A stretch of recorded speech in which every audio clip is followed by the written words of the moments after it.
So another way to solve a quadratic equation is to use the quadratic formula. And the quadratic formula is nice because it works for any quadratic equation. So whether it's missing one of the terms or not, it will always work.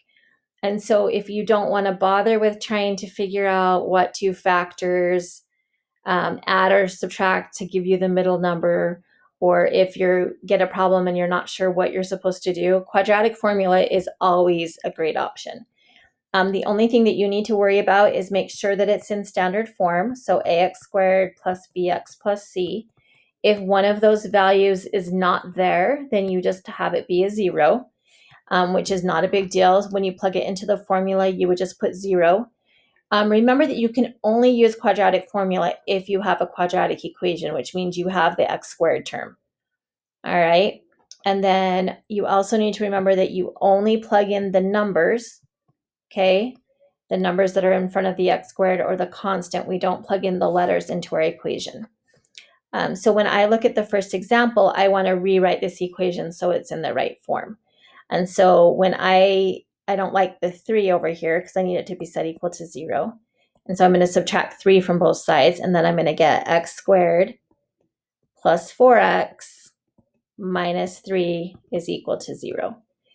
And with that, I know that A is 1, B is positive 4, and then you've got C is negative 3.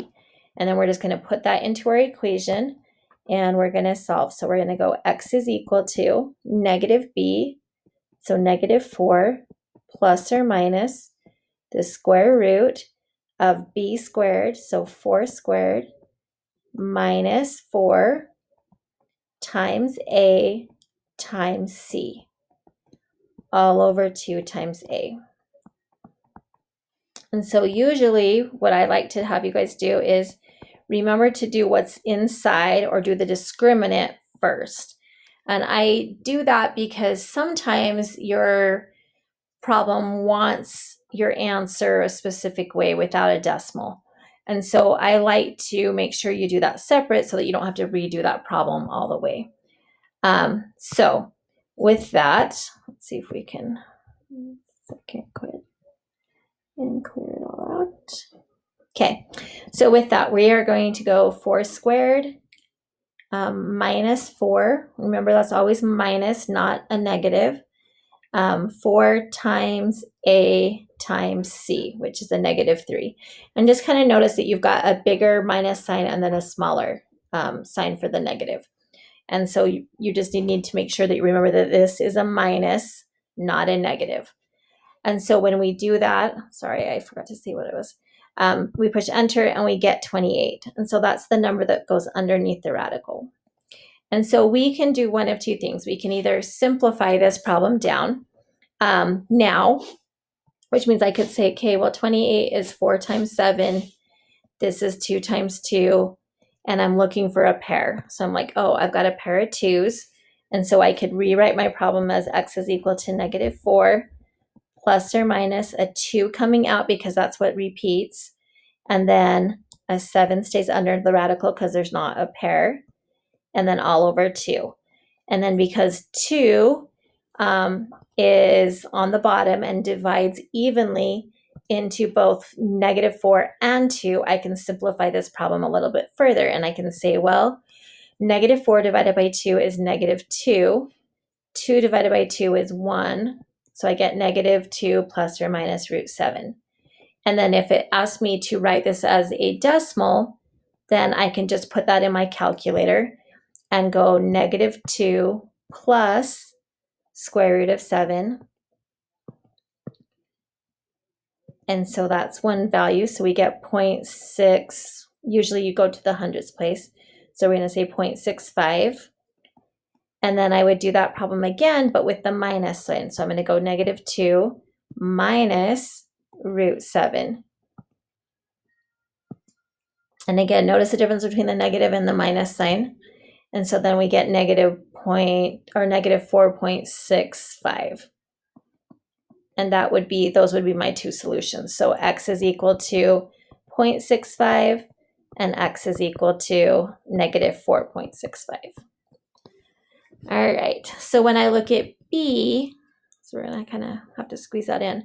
When I look at B, my first step again is I'm going to rewrite that as a quadratic. I need to rewrite it into standard form. So I'm going to subtract x over, and I'm going to rewrite this problem as 5x squared minus x minus 2 equals 0.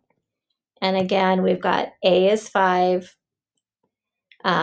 b is negative 1, and then you've got c is negative 2. And we're going to still put it in our equation the same way. So we've got x is equal to negative b, so the opposite of b. So b is negative right now, so it's going to become positive, plus or minus the square root of b squared minus 4 times a times c, and then all over 2 times a. And then we're going to put that in our calculator, and I'm going to hurry because my battery's going to die. So in our calculator, we are going to go negative 1 squared. And remember, when it's a negative sign, we want to make sure we put it in parentheses. Minus 4 times 5 times negative 2. Oh, that's not 5. Whoops. 5. Oh, that's not 4 either. Okay, so negative 1 squared minus 4 times 5 times negative 2. There we go. So that's 41, and 41 is a prime number. So we're just going to put that right in the calculator just like this. So we're going to go 1 plus root 41 divided by 10, and we're going to do 1 minus square root of 41 divided by 10, and we're going to plug that straight in. So we've got 1 plus second square root of 41. We get our answer. We divide it by 10 because that's what's on the bottom. We get our answer, which is x is equal to 0.74, I think. Yep, and then we're going to do the same thing, except for we are going to do 1 minus root 41. We are going to get our answer, and then we're going to divide that by 10. Get our answer, and so we get negative 0.54. And those would be my 2 solutions. So again, notice that we still have 2 solutions regardless of which way we're doing it, okay? And then the last thing that they talk about is just how do you know which way to use? Do you have an x term? If you don't have an x term, then taking the square root is a great option. Do you have a constant term? If you don't have a constant term, then factoring. So do you have a constant term? If it's a no, then factoring is an easy way. Okay, can you find a pair of factors of a times c that add up to b in the middle? If it's a yes, then factor. If it's a no, then do quadratic formula.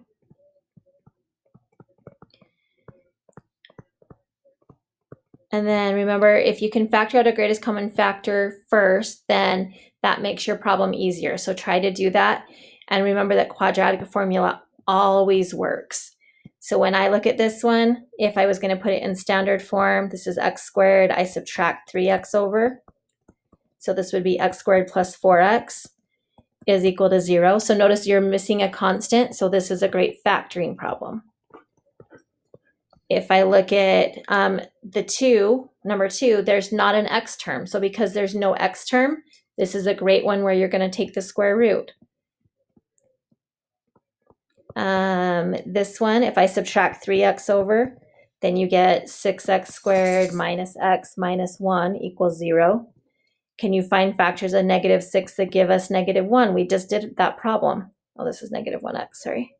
So we know that we can find 3 and 2 that give us a negative 1. So because I can find a pair, this is a great one to do factoring. Where our last one, if we look at this, we've got 4x squared minus 4x minus 7 because we want it in standard form. We multiply, we get negative 28. We've got 1 and 28, 2 and 14, 4 and 7, do any of these pairs give us -4 in the middle? No. So this would be one that I would need to use quadratic formula. Hopefully that is a quick overview of quadratic formula and when it's good to use one or the other. Ask if you have any questions.